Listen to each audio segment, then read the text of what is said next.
안녕하세요. 듣는 뉴스 아주캐스트입니다. 네, 안녕하세요. 오늘은 청취자께서 보내주신 대한항공, 아시아나 합병 관련 뉴스들 좀 자세히 살펴보려고 합니다. 아, 네, 중요한 이슈죠. 네, 특히 그중에서도 가장 관심이 뜨거운 부분, 그러니까 독과점 우려가 있는 노선을 다른 항공사에 넘기는 문제, 이걸 좀 깊게 파헤쳐보려고요. 맞습니다.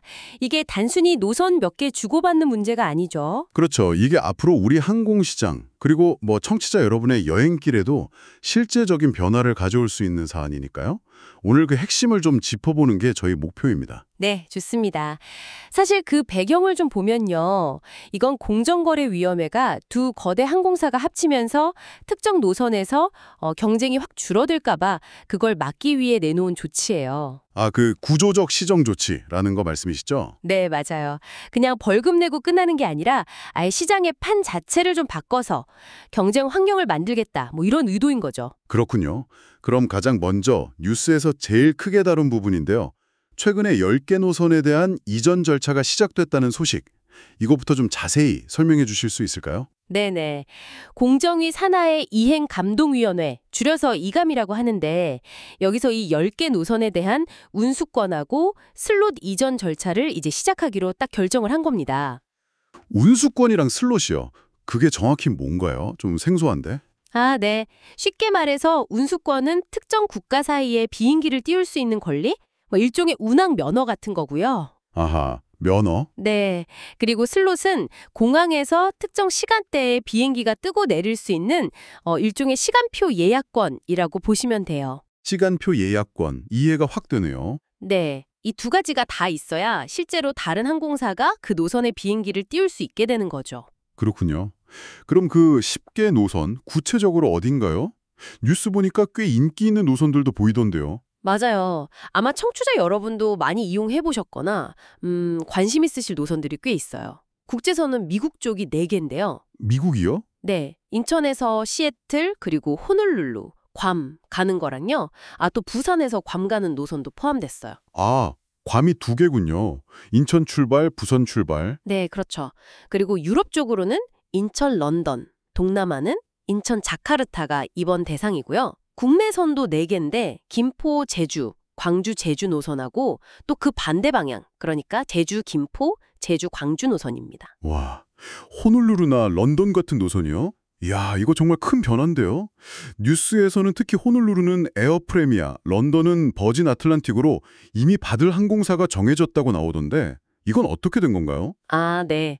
그 두 노선은 좀 특별한 경우인데요.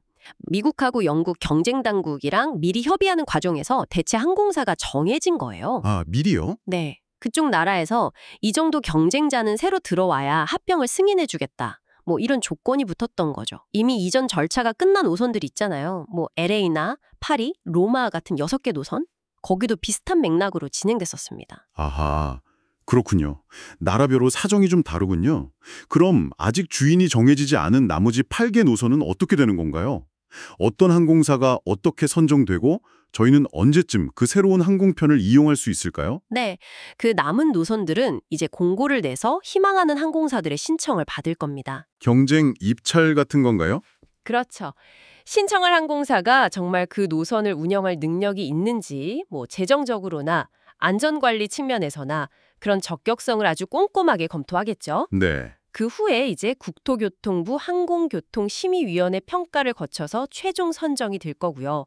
선정된 항공사들이 운항 준비를 마치면 빠르면 내년 상반기 정도부터는 새로운 항공사의 비행기가 뜨는 걸 볼 수 있지 않을까 그렇게 예상하고 있습니다. 아, 내년 상반기요. 생각보다 절차가 좀 있네요.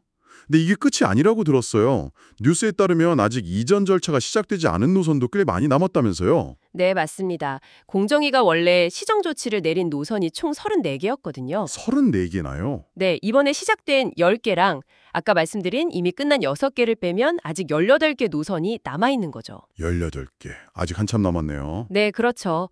이 노선들에 대해서는 내년 상반기부터 순차적으로 이전 절차가 진행될 예정입니다. 결국 이 모든 좀 복잡해 보이는 과정들이 청취자 여러분께는 어떤 의미가 있는 걸까요? 단순히 항공사가 하나 더 생긴다 이 정도는 아닐 것 같은데요.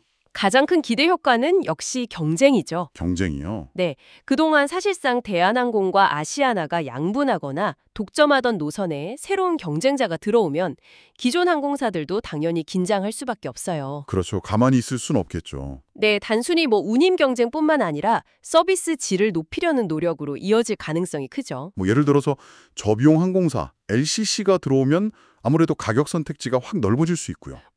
또 풀서비스 항공사 FSC가 새로 들어오면 서비스 경쟁이 더 치열해질 수도 있겠죠.